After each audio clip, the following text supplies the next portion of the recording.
Did you feel you have to hide a part of yourself? I hate admitting it, but I do actually, because it definitely felt like I'm a fish out of water. I was just overthinking the whole thing. And did anything happen? No. I got into the office and I just had my first day trying to figure out all the systems and all the people and everyone's names. And that was kind of it. I went home and I was like, oh, it's fine.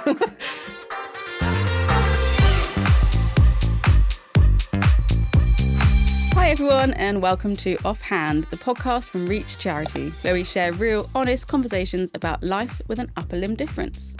I'm Megan, I'm the social media manager for Reach and I'm also a content creator. And in this episode, we're focusing on work, including disclosure, first impressions, workplace inclusion, and navigating professional environments with a limb difference. And I'm really pleased today to be joined by Leah again. Welcome back. Hiya, nice to be back. Thanks for coming back. We missed you. I know, I miss doing it. So for those who might be newly meeting you, can you just give a very brief intro as to who you are? Yes, so I'm Leah. I used to be a Reach kid when I was growing up. And I've now recently got a bit more involved in Reach and all of the opportunities that have come up. Amazing. Yeah, we're really glad to have you here. And so obviously, well, we haven't actually said your age, have we? But you, the hard question. Yes. How old are you? 23. Lovely. And how long have you been in the workplace? Maybe like 6 years. Okay. And what was your first job? Ironically, in podcasting. Oh, amazing. Yeah. So, yeah, a bit weird actually. It's for a small little company. And I thought, what the heck, I'm going to give it a go. Mm-hmm. Then I taught myself how to edit. And yeah, it was quite a small company, so a small team. Mm-hmm. It was really nice and I enjoyed it. I was basically just given free rein to do whatever I wanted, really. Amazing. Which is brilliant. And how did you get that role? Like, was it a whole application process? Was it different because you were at uni at the time? Or? I think I just said yes to everything. I made loads of connections in my department. And then one of the people that was teaching in my department, she said that she had an idea about starting a podcast, but she didn't know how to do anything. I was like, I don't know either, but I'm keen to figure it out. And yeah, the ball just started rolling from there. Amazing. So that wasn't quite a daunting process of applying for a job as it might be. No. From like not knowing anyone in the company, for example. No, yeah. I mean, I applied, I guess, formally, but it was more of those things of, you apply to have the experience to apply, but you're already going in. So within that job, did you feel that your limb difference ever came up or was mentioned? No, actually. I felt like it was kind of the elephant in the room for me. I guess I kind of think that anyway, but I never really had an issue with like feeling uncomfortable or anything. I never really disclosed it in that job, I will admit. Yeah. I'm sure people noticed, but... Yeah, it just wasn't mentioned. No. They didn't mention it, you didn't mention it. No. It's just, the elephant in the room, but... Kind of. It felt like that. Yeah. And then going forward... Did you change the way you approached that or how did it go with the next roles you might have had? So I felt like I sort of had a few on and off jobs after that and I felt like the process of sort of applying and, that question of do you have a disability, that I kind of struggled with that at first. I just put down no or prefer not to say. I didn't really want it to be like a huge part of my application. And then I guess the older I've got, the more I'm like, well... what the heck, I might as well, because I do. It sort of feels like lying if I say no, and then it feels weird if I say yes. So I'm a lot more comfortable with definitely putting that on the application. Yeah. Do you feel that's because maybe you didn't align with the word disability or you're worried you wouldn't get a job if you ticked it? Yeah, I think it was, weirdly in my head, I didn't want people to treat me differently if I did say I had a disability and then they instantly give me the job was my thought process back then. And then I think it was also like admitting it felt a bit weird to me in the workplace. I was like, well, it really doesn't matter because I can work exactly the same as a quote unquote normal person. So yeah, I think when I was applying for jobs, I think I did maybe prefer not to say to begin with as well. Yeah. Again, it's that question, isn't it? And you're like, I don't know. Do I declare? Do I not? Like, why do they want to know? But to be fair, later on, I went into HR as a job before I quit and became a content creator. And really, that is mainly just for HR to have for their like monitoring. So it's to know if they need a reasonable adjustment. The hiring managers actually would never know that answer, or they shouldn't if it's a good company, So now looking back, then one, yes, I do feel you should tick it. And two, I think that why shouldn't you? And also, if there's positive discrimination, why not? But I know you're going to get the job on your merits, but sometimes, Yeah. I mean, I think my outlook's changed a bit now. Yeah. Because now that I've sort of had a few jobs, I'm sort of like, any opportunity. Tick that box. Yeah, tick any box. Yeah. So say back to the jobs where you didn't tick it and then you went for an interview. How did you feel during that process? Strangely, I felt really comfortable. Mm-hmm. I think maybe it's because it was sort of before I'd had quite a lot of like issues with surgery and sort of issues with sort of saying that I am disabled.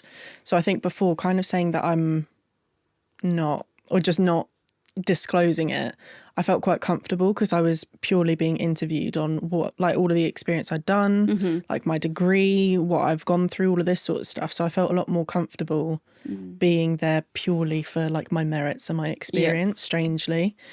But I think now that I'm sort of interviewing for any and every job, I think it does kind of work within sort of that main question of, have you ever had a hard time in your life? Yes, very in good. my head, it works in my favour now. So it's, Yeah, brilliant. different. Pro tip there for that question for when you get asked an interview. Yeah, have you had a hard time in your life that you've had to overcome? Is that the question? Or it's like priorities. And I'm like, well, my priorities sort of like my health and like mental health, which has completely changed from when I first started. Yeah. So. That's a really good point. Have you had any experiences when you've joined, say, thinking on your first day? Have you been nervous to meet new people? Was it very different to like being in uni surrounded by people your own age, for example? How was it? Tell us. I think, I don't know whether it's the way I was brought up, but I was petrified. I was like, everyone that's going to meet me, they're going to interview me. And this is just second interview, third interview. I was so paranoid. And then also it's that thing of, I don't really want people to say anything about my arm when I've just entered like an environment I don't know.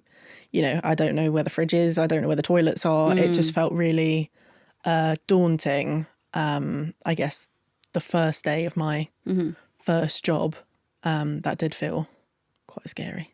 Did you feel you have to hide a part of yourself?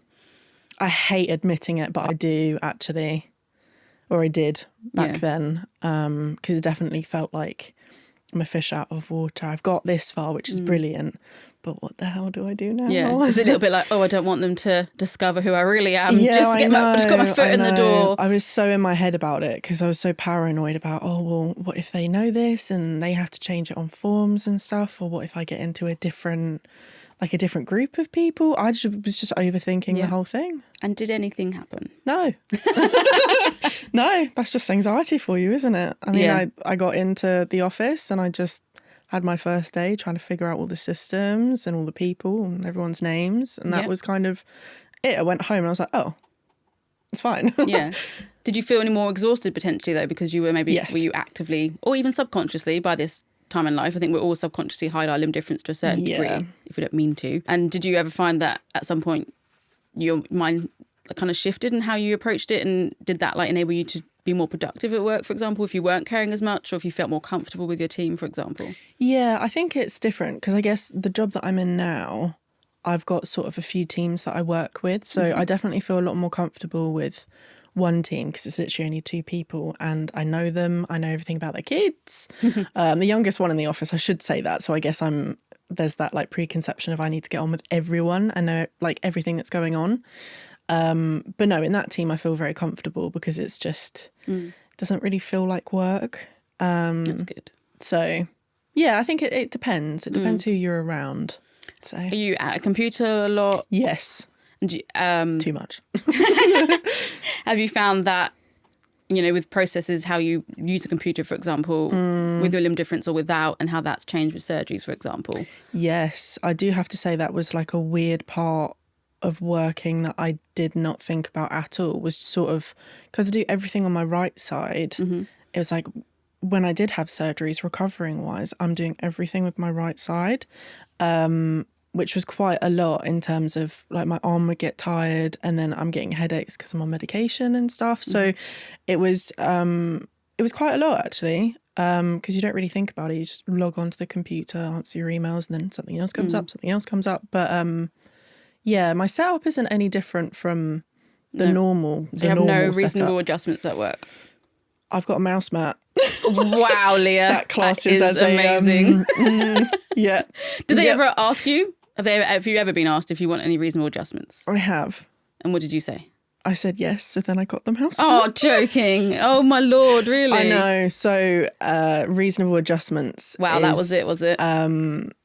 Yeah. Not something I can talk about positively per se, which is quite sad. I mean, I say that and I can work from home, so it is a hybrid role. Well, still, they should be making sure that you're set. Sorry, HR brain coming back in the day. I can see it. Yeah, your working from home office or desk situation should be just as good as if you're in the office. And from my experience, my company was actually really good at, I don't think they'd ever probably dealt with someone with an upper limb difference. Yeah. But maybe because I was also in HR. But they then were like making adjustments for me or what did I want? And just so people might know what's out there potentially for you to have one, which is, I really love, is an ergonomic mouse. Now, Leah, you might need this in your life. So I don't know, do you ever get repetitive strain from using a mouse? I just get strain full stop, yeah. really. So you're probably in pain, right? So I used to be in pain. I thought that was a normal thing. But you can have an ergonomic mouse, which I can't even describe the shape of it. It's a very different looking mouse. So basically the way that your hand goes on it is completely different to a normal mouse. And just that strain that you get in your wrist from like scrolling, for example, will go immediately. If I have to use a normal mouse, then the pain will come back like almost immediately. Yeah. Also, you can have like a cushion that goes under your wrist to support. So I don't know if your mouse mat has a little cushion on it. It has a... But they can be quite hard, those. Yeah. I don't feel they actually help. Do you find that's helpful? Was it? I mean, I was on like a hard desk before. So a little bit better. Yeah, it is a bit better, I'll admit. There's also other things I've had, which is like, I'm remembering all these things now. I had a clamp that went on the desk that like came out with like an arm and like an arm rest, so that it would just like, when you move your arm, you haven't got to hold your arm up, for example, so it takes the weight off it. So that's pretty cool. Oh my God, I'm jealous. Yeah.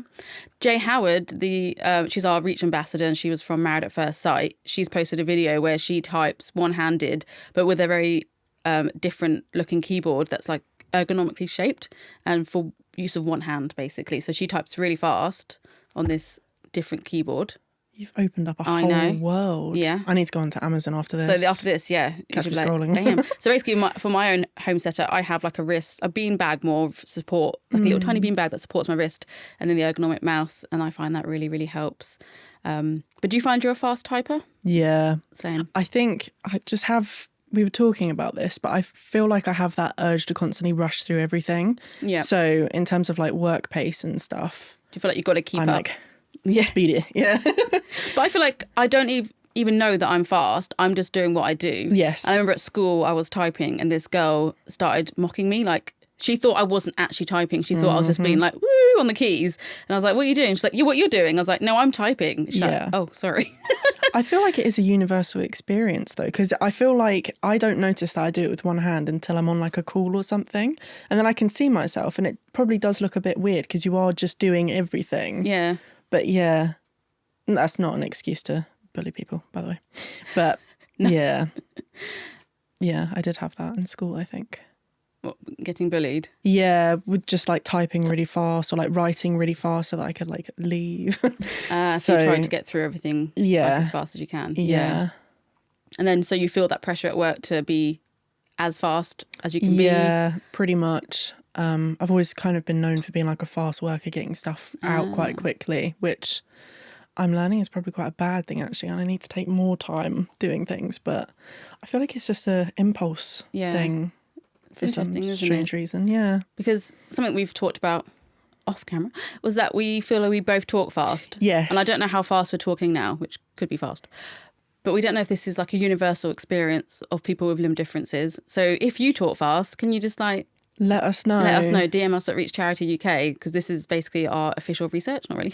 No, because I'm so curious now about we're it. intrigued, You're the only aren't we? other person I've spoken to who's had the same experience of, I was just talking to someone and I didn't really realise how fast I'm actually talking. And often people say to me they don't have a clue what I'm saying. No, yeah. And I'm like, well, keep up. Yeah. No, I don't. Your loss. I do hate being asked to repeat myself though. Do you find that? I give up. I'm just like... I give up. No, if you didn't get it, then... I'm sorry, but I'm sorry. Yeah. Sorry you didn't understand. No, I'm not like that. I'm like, I'm sorry. Yeah. Is there anything... Okay, other than the mouse pad...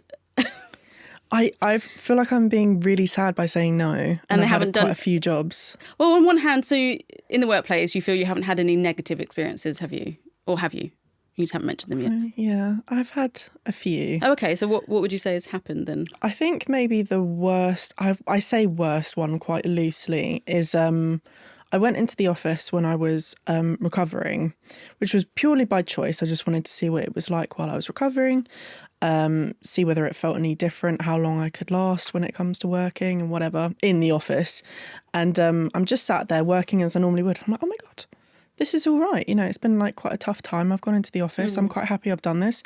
Parked in my spot, chilled. And then someone comes past me and they're like, what have you done to your arm? I'm like, oh no. And that's like pretty much worst case scenario because I was really paranoid about getting back into the office. So it kind of felt like all my progress had kind of gone down. I was like, oh, well, you know, I kind of explained the situation. I've just gone through some surgery, you know, I just wanted to come in today, say hi to a few people. Oh, but how many surgeries have you had? And I was like, I really don't feel comfortable in this setting to talk about it. But because I was sitting by myself hot desking, it was like, oh no. There's no escaping. There was no escaping, which I guess is the downsides to hot desking. But, so did you feel like almost a duty to then have to tell your whole life story? Pretty much. Yeah. So that was like an hour of my life being like, I feel really like sensitive right now. Because I feel like I'm quite good in terms of like keeping my private life private and my work life. My work life. So I guess maybe it was my fault for going into the office, but I really wasn't expecting someone to like...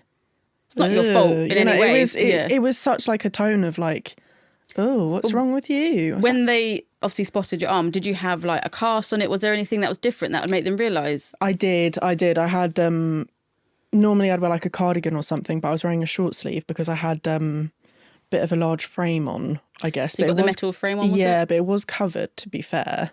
Oh, right. So, but it was probably quite clunky looking because I had to rest it on the desk, whereas before I'd had it under the desk. Gosh, I mean, when you think about it, it's just wild, isn't it, that people kind of come up and just will ask questions like that? The issue is, I'm sure you get the same thing. I can understand why they're asking, but it just felt like such like a sensitive topic of, I very much keep my work life quite private and I don't really talk about my disability unless it affects my work. So for that like fourth wall to be kind of broken down without me asking... And was it someone you even knew? No. No, haven't got a clue. No, never saw her again. Oh, gosh. I was like, oh, okay. So she knows everything about me. I know nothing about her. Yeah. How did she react? I mean, she was very interested by the whole thing. Chances are she's had a really boring day and, you know, just came across me. But You just came across you, hey. Oh, yeah. No, that was like, I want to say the worst scenario, I guess. There have also been quite a few instances where like I've had to do equipment, so I'm carrying quite a lot of stuff. And I feel like my natural instinct is to take everything and anything. And I ended up hurting my arm. Not really bad, but to the point where like I couldn't take all of the equipment and then I kind of couldn't work for the next few days. Oh, no. That was quite tricky because I don't like being...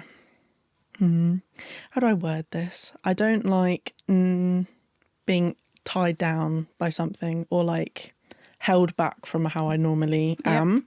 Mm-hmm. And when things sort of like hinder me in that way, I really dislike it. So the rest of the day I was like, why did I do that? Yeah. Like I didn't need to take all of the equipment. So I guess I could say it's a work story, but I think it's just me doing too much. No, I think it's something that a lot of us can relate to. On one hand, I think a lot of us don't like to accept help. We like to think we can do it ourselves because we can do a lot ourselves. Yeah. But yes, there are certain times when potentially carrying a lot of heavy things, I think isn't the best, especially if it's going to then impact on you afterwards. And then it's also that, how do you find when someone, like say, for example, you were going to carry something and then they're like, do you need a hand? How does that make you feel? I hate it so much. It's come to the point where like I know my limits though now, so I've got to get like comfortable, and that's just like a me thing, but I've got to get comfortable with like saying yes. Yeah. So I feel like I'm very good work-wise. Yeah. With that personal, I'm like, no, I'm doing it. Yeah. I'm sorry, but I can't not. Yeah. I wonder why we're like that and don't want to take it. I don't know, because it's probably not very healthy. So hopefully, have you learnt from that then? As you said, you've learnt to sort of manage maybe your literal workload of what you carry. Yeah, no, genuinely, because I guess because I'm the first few years of like my career, And I've had quite a lot of like personal stuff that's kind of hindered that. I'm a lot more aware of like mental health and like where I do sit in the office and stuff. And I don't want to say a job's just a job, but like...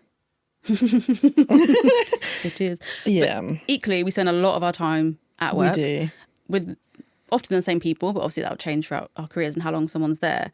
Do you feel that it's kind of maybe sad when you think about the fact that you don't actually feel you can bring your full self to work? I know, it is...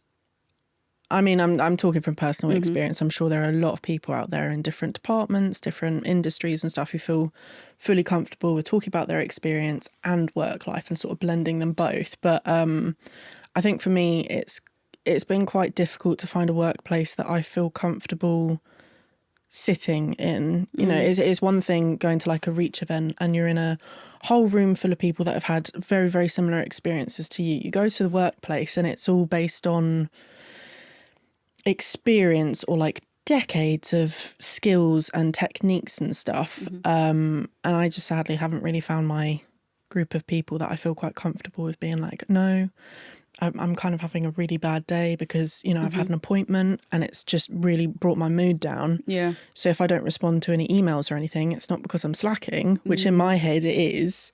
It's just because I've had a really tough time and I don't feel like I can talk about it with you. Yeah. So that is a shame. It's tricky. It's tricky because I feel like I'm very open to an extent. Obviously with my manager, I've got a lovely relationship with her. Okay. But it's not... But you still wouldn't tell her, maybe? No. I tell her what I have to for work reasons. So if I did have a surgery tomorrow, obviously I'm going to have to say something. But I wouldn't say, you know, I've had a really tough appointment. I've just been given really bad news, or for me, what I consider really bad news. And I'm really struggling today. You know, I can't really think about the deadline that's due. No. It's a balance. Exactly. And ultimately, obviously, our mental well-being affects a lot of our capability and able to work and able to have a good day and be productive. And you can't be 100% every day. And I think it's recognising that. But I think it's also like your workplace has a duty as well to care for you, not just physically, but also mentally. Yeah. And I think a lot of times with an upper limb difference, a lot of it actually is mental and not physical. It is. Yeah. And it's embracing who you are, isn't it? And being able to show that. And even for me, like I'm a content creator. I've been online since 2009, but I'm online and proud as a lesbian. And I hid my limb difference for years online. I don't know if it was on purpose, but it probably was. Yeah. Often the way I would pose and just take photos naturally would not show my left hand. And it wasn't until I think I watched a film with Bethany Hamilton about how she got her limb difference from a shark attack. Not how I got mine at all. But I think the way I saw her overcoming it and embracing it, I was like, oh, maybe I should be doing that too. And then I had to like come out about my limb difference online, for example. And then I was really, really worried because at that point, if anyone would say anything negative about, I think it's about the way that my hand looks probably, I would have spiraled. I would have been so upset. And now I wouldn't say I don't care, but I'm a lot stronger than what I was back then. And I think it's that thing, isn't it? Especially when you're visible online as well, as to what parts of you that you show. And while, you know, I work for Reach, and I think it's been eye-opening and great because I actually never met anyone with a limb difference until a few years ago, like not long ago. I didn't grow up with Reach, never met anyone like me as a child. But I also didn't know that I should have, if that makes sense. Like, it wasn't in my brain that I was like, oh, I only know two-handed people. That's weird. Why don't I know anyone else? Like, I just don't think I fully embraced or accepted it as part of who I am. So probably back in the day when I was applying for jobs, again, I wouldn't have really thought, no, I'm not going to disclose it because why should I? And I just had a memory of working for a retail company and why did I do this to myself? I had to work in the changing room, and I remember women would come out and be like, oh, can you help me like zip up the back of my dress? And I'd be like, I can try, but I'm not going to be of much use. Or like when I'm folding clothes at the till and the kid would be like, Mum, what's wrong with her hand? Oh my God. And I'd be like, I literally be like, just shove it in the bag. Like, I don't care, this is folded anymore. So yeah, I think it depends on you're in a role where you're like at the forefront of things. It's very different as well. And potentially you're office based as well and with the same people. Do you have anything else that you'd like to share about your work experience or anything that you feel might help others going into the workforce? So you don't feel like, apart from a mouse pad, that anything like majorly has been done to help you? Yeah, I feel like I've been quite negative in terms of stories, but like I have had, I've had quite a few jobs and I've been quite lucky within some of the opportunities that I've had. I think the only difference is I've really had to fight for those opportunities. I think, unfortunately, it's a bit harder, I guess, maybe in my industry to try and pave a way that I can sort of be creative, enjoy my job and still kind of be around people. So I've definitely enjoyed it. And I don't want to put anyone off, but obviously it's such a big world out there and you've just got to find your niche. I mean, as you're saying, as a content creator, I haven't seen any content creators who have limb differences. So very inspirational. Oh, thank you very much. So that's a form of work that I didn't even realise was like an option. Yeah.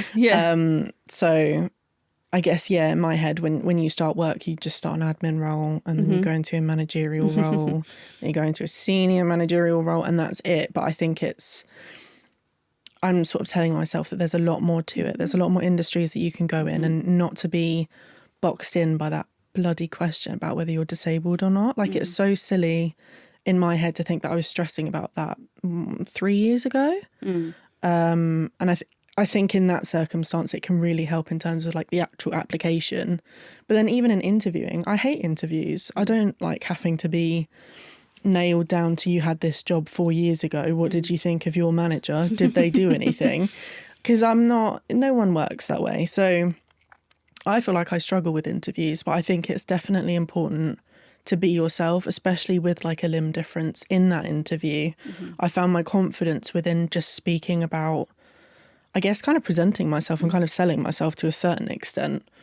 I think that's kind of built my confidence without me even really knowing, because you've got an experience that no one else has really gone through. It's your experience. You've had potentially surgeries or you've been born that way or however it's come across. It's definitely your work, your experience, and I don't really think those things should be separated. No, it makes you unique, but it also, like we said, there's research that has found that people with an upper limb difference are actually really good at problem solving because from a young age, we've had to learn as children how to navigate the world, how to tie our shoelaces and use our brain literally in different ways. Yeah. And there's some research from Bold Kids that have just come out, and actually it was Reach Children that took part, and they did MRI scans and they scanned their brains, obviously. And what they found was how their brain at a young age rewires, literally, I think they called it reorganization of how their brain views them using their body in different parts as to what would normally be used as their arm. So like how we might use another body part to open something or do something because that's like how we navigate something. Whereas they found that those that had a limb difference that was acquired later on in life, their brain hasn't reorganized and that brain still views the limb being there, which is why they still think they have like a limb there, for example. So this is really, really, I think, fascinating to know that this new research is coming out and discovering really more about ourselves than we didn't even know. So going for an interview, like, are you good at problem solving? Well, yes. Let me tell you why. That is a good way to put it, because I mean, I've had a few conversations and a lot of people have come up to me being like, oh, well, do you feel like your thumb and finger is still there? And I'm like, no. But then for me, that sort of happened when I was a child. But it's very common for people to ask that, especially like if you're just having a casual chat at work, they'll sort of say, oh, would you feel any different? And it's like, well, I do, but I don't think in the way that you're thinking. Yeah. I think I feel different in the fact that like I'm here and it very much feels like a massive opportunity when realistically it's just a job. And I'm trying to keep that a bit more present in my mind of like not giving too much of myself to something that might not necessarily give me the same amount back. Yeah. I think when you're entering the workforce, you can view things differently as maybe when you've been in it a few years. And, you know, obviously we can progress through work and whatnot, but in the day, a job is a job. And if you leave, they will just replace you and you'll have someone else.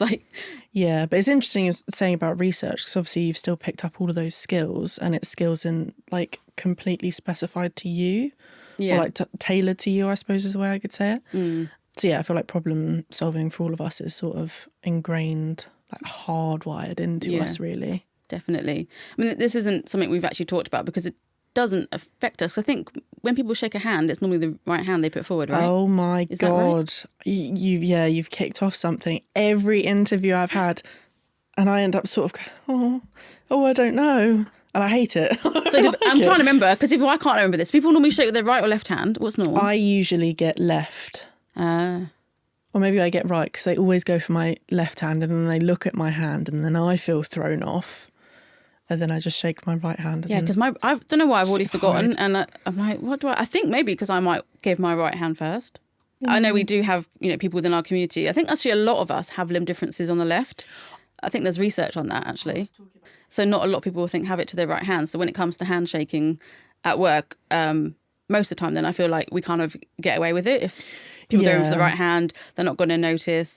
But then, for example, those who do have a limb difference to their right hand, I know they can find handshaking like the worst thing in the world. Yeah, I find it really uncomfortable. And they loved COVID because it was all about either one, not touching physically, or two, like almost like a elbow, bump. I don't know, what it was, weird things that we all did. So the handshaking was kind of gone because it's an exchanging of germs, isn't it, essentially? Yeah, I think handshaking should just be obsolete, really. It's not needed. Yeah, I mean, I think it would be 10 times worse if you hugged. I'm making it worse in my head. You can stick to handshaking as long as you don't hug me. It's fine. Yeah, if you have to hug someone, do you find that you as in not like someone you really know well? Is it just like a hug of you just do your right arm? I do an awful hug. Yeah, I do like a little side one of hi. I really hate this. Yeah, I'm sorry, I can't help it. Yeah, I'm the same too. I think I just physical touch is not my way. I don't like it anyway. No. I mean, I don't know why I'm outing myself here because I'm going to die. But at one of the annual family weekends, I don't know why I did this, and it was with Ruth, the trustee. So Ruth, if you're listening, I'm really sorry for this very awkward interaction where we went to hug and it just went weirdly wrong and really weird. And I don't know what I did. It was weird. It was me. And my wife Whitney watched it and was like, "What was that?" I was like, "I don't know." Yeah, it really it's like bad. One of those memories that keep you up. Yeah, it keeps you up at night. It's like, God, get me out of here. Why did I just do that? Yeah. So yeah, maybe we should have like a reach handshake that isn't a handshake. I do quite like the elbow, as cheesy as it is. Yeah. It just means you could choose either one for me. And finally, do you have any tips that you might share to someone entering the workplace? I hope we haven't scared them too much. Pave a way for yourself, really. I mean, content creation, that is such a big world. And even social media in the first place, it doesn't mean that you could go into one avenue. I feel like when you start work at university, you're kind of told you're going to an admin role and it will just all be hierarchical for the rest of your life. And that's really daunting for the next 60 years or however long. So I think there are so many other opportunities in creative fields. And if that's a way that you can bring your experience into storytelling, amazing. We need so much more of it, because I was watching Bridgerton the other day and I was like, yes. And that never happens. Yeah, there's an actress in there with a limb difference, isn't there? That's crazy. And what did it mean to you seeing that on TV? Just all it's of a sudden? Crazy. I was double, I took a double take. I was like, oh my God, have we finally hit like a massive milestone of representation? Because I don't know anyone that looks exactly like my arm, but it helps, doesn't it, to see there's other people with limb differences. That's why I feel like visibility and representation really matters. And even within the workforce, say we're not talking about TV or social media or anything, if you can just be your true authentic self, it will help other people, and especially people who are higher up in roles, that they should really embrace who they are as well. Yeah. For example, when I was in the workplace, I was openly gay and I had my limb difference, and I was like, I don't care what people think, basically. And I don't want to work anywhere where that would be a problem. So I think if you're applying for a job and say for some reason like they don't want you because you have a disability, which technically they cannot do, it is illegal. But if they do, you know what? You don't want that job. You don't want to work for that brand because they're not right for you. You remember that you're amazing and they are lucky to have you. And my other tip is like take up space. Yes. Take up space. I know that's such a cheesy... No, I like it though. Cheesy thing. But I mean, when I was starting out, even before I started work, it was very much shrink yourself to fit into all these boxes that they give you. And I think the more space that you take up, the more you feel like yourself. You feel like you can actually talk about your experiences without feeling like you're making the conversation really dark or like negative or really awkward. So yeah. Don't worry, you're going to find something that you're going to slot into. Yeah. And you won't have someone asking you what's wrong with you. So what's wrong with you? Yeah. I should have said that actually, but in the office I was a bit stunned. She No, asked me. I know, exactly. We love to think of these things, don't we, afterwards? Or even like, when someone just comes up to you and says, what's wrong with you? You want to be like, well, what's wrong with you? At 3 a.m. I'll come up with a quip and I'm like, oh, I should have said that. Yeah. On a separate note, as a Reach member, growing up, did you ever attend our annual family weekends? I haven't, but I've heard everything about them. What have you heard? That they look amazing and that they are amazing and that you can have any and all conversations with people that are similar to you. Absolutely. Yeah. For those listening that don't know what it is a time when all our Reach members come together. It moves around the country. This year we're in Manchester, which is quite exciting. It's actually quite a nice fancy hotel this time. Ooh. And we even have a golf course. Oh, wow. There will be a golf charity day. Yep, whoever wants to play golf can go and do that. So yeah, we've got lots of exciting things coming up. But essentially, it's a time where we all come together, we get to learn from one another and just connect. And there's Reach children and there's Reach adults and then parents. So it's just a really nice time for everyone to see that they're not alone. That, yes, we are unique to a degree, but when you all come together, you realise actually we're not as unique as we think, I think you need a reminder every once in a while. And I think it is nice. It's really amazing. Like for me, never being around anyone with a limb difference, I met one person, I think when I was 35 maybe. And then when I was at the annual family weekend, suddenly there were like hundreds of people with limb differences. And I was like, wow. And I really noticed a difference when people were dancing on the dance floor that I never knew. Even though I was actually a dancer back in the day, I didn't realise that I was subconsciously hiding my limb difference when I danced. I do, yeah. And then I suddenly kind of realised that and felt like a bit more free. And all of a sudden, it almost feels like a little bit like Disneyland. Like everyone's got a limb difference. Everyone's accepting. And obviously, there's parents and stuff as well. But you know that they're accepting and understanding. And there's loads of different limb differences. It's great. And then you leave. And I remember like driving home and like stopping for a coffee. And I walk in there and I expect to see people with limb differences. And I'm like, everyone's got two hands again. Yeah, harsh reality, isn't it? So it is a really, really special time. And it's the 23rd to the 25th of October. And I hope that we will see you there, Leah. Put in your diary. Yes. Put it in there.